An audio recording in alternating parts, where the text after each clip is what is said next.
सास बहू की लड़ाई। सलमान, तुम कब मेरी बात सुनोगे? आखिर मैं तुम्हारी पत्नी हूँ, सोनम ने गुस्से में अविनाश से कहा। अविनाश बिना कुछ बिना बोले घर से बाहर निकल गया। अब ऐसा हर दिन होता है।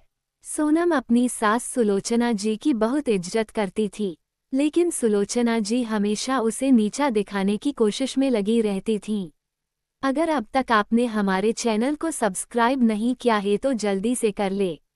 आज भी वही सोनम ने सुबह जल्दी उठकर नाश्ता बनाया। अविनाश को सूजी का हलवा बहुत पसंद था, इसलिए उसने नाश्ते के साथ हलवा भी बनाकर सभी को परोस दिया। उसके ससुर रमेश जी ने सुलोचना जी को टोकते हुए कहा, ये क्या फिजूल खर्ची है, सुबह सुबह देसी घी का हलवा। सुलोचना जी ने काव्या को डांटते हुए पूछा, क्यों बहू, ये देसी घी क्या तेरे मायके से आया है?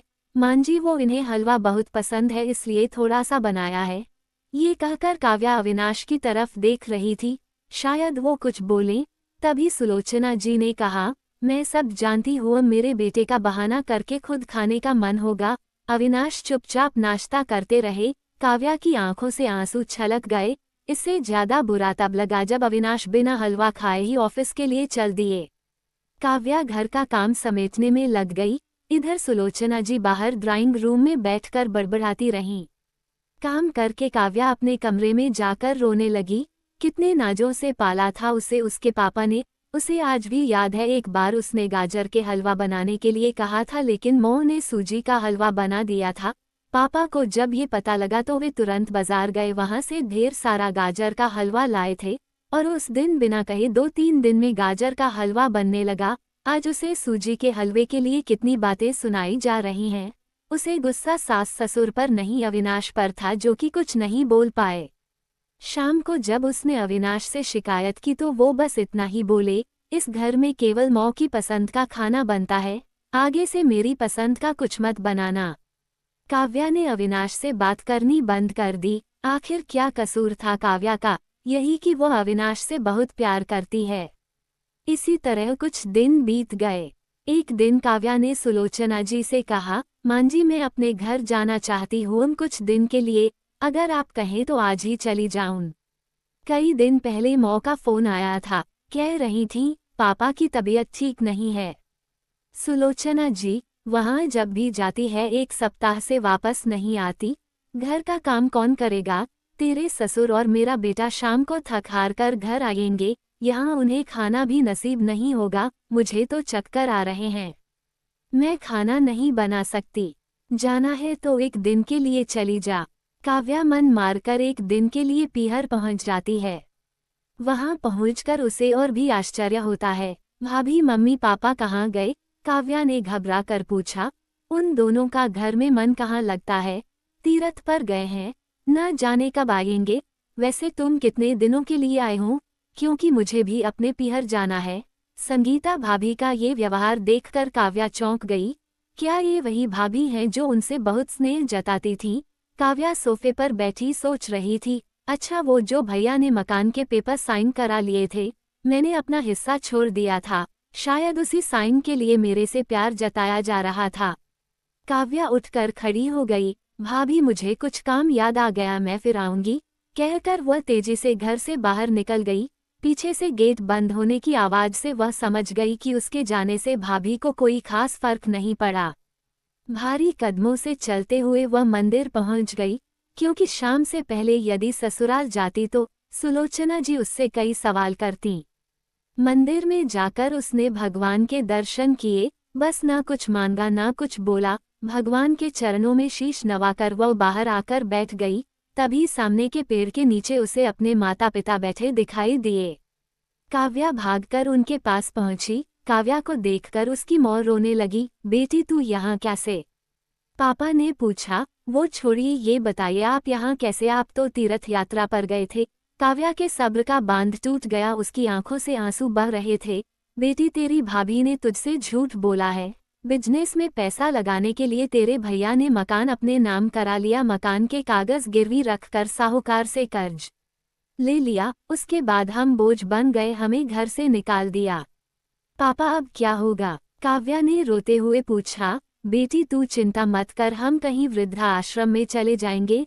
तू अपनी ससुराल जा, वहाँ किसी को ये बात मत बताना। अपने माँ बाप को इस हाल में देखकर वह उन्हें अपने साथ ले जाना चाहती थी, लेकिन जहाँ उसकी कद्र नहीं है वहाँ माँ बाप की क्या इज्जत होती। भारी मन से काव्या ससुराल की ओर चल दी। आज उसे अपने लड़की होने पर अफसोस हो रहा है। काश वो अपने माता पिता के लिए कुछ कर पाती। घर आकर उसने बहुत मुश्किल से घर का काम निपटाया। उसके बाद अपने कमरे में जाकर गुमसुम बैठ गई। उसकी आंखों से आंसू बह रहे थे। अविनाश अपने ऑफिस के काम में लगे हुए थे। जब वे सोने आए तो काव्या से पूछ बैठे, क्या बात है, आज फिर माँ की कोई बात बुरी लग गई जो आंसू बह रही हूँ। काव्या अपने को रोक नहीं पाई और उसने रो रो कर सारी बात अविनाश को बता दी। क्या माँ पिताजी को यहाँ ले आए? वे इस उम्र में कहाँ जाएंगे? अविनाश ने कोई जवाब नहीं दिया और करवट लेकर सो गए। इस बात से काव्या को बहुत गुस्सा आया। आज से मैं भी इनके माँ बाप की सेवा नहीं करूंगी, देखती हूँ कौन इनकी सेवा करेगा। रोते रोते काव्या सो गई। 2-3 दिन बीत जाने पर उसकी चिंता बढ़ती जा रही थी। एक दिन वो सब्जी लेने के बहाने उसी मंदिर में पहुंची, लेकिन उसके माता पिता वहां नहीं थे। पंडित जी, यहाँ मेरे माता पिता उस पेड़ के नीचे बैठे थे, कई दिन से उनका कुछ पता है? तुम्हारा नाम काव्या है क्या? पंडित जी के मुंह से अपना सुनकर काव्या ने पूछा, जी हो, लेकिन आपको कैसे पता? तुम्हारे माता पिता ने ये पता दिया था और कहा था वे अब यहाँ रहते हैं। काव्या ने पता देखा, वह यहाँ से कुछ दूर का था। काव्या ने मंदिर के बाहर निकलकर ऑटो रिक्शा किया और उस पते पर पहुँच गई। दरवाजा खटखटाया तो एक लड़की निकल कर आई। यहाँ का पता मुझे पंडित जी ने दिया है। काव्या बोली, आप काव्या दीदी हो, अंदर आ जाओ। काव्या को कुछ समझ नहीं आया। वो अंदर गई तो देखा उसके माता पिता सोफे पर बैठे थे। काव्या उन्हें देखकर रोने लगी। बेटी, अब क्यों रो रही है? तेरे कारण हमें यह मकान मिल गया। काव्या आश्चर्य से उनका चेहरा देखने लगी। लेकिन माँ, आप यहाँ कैसे, और ये लड़की कौन है? तब उसकी माँ ने कहा, बेटी तुझे याद है, तेरी शादी के बाद तेरी सास ने 40 लाख की डिमांड की थी।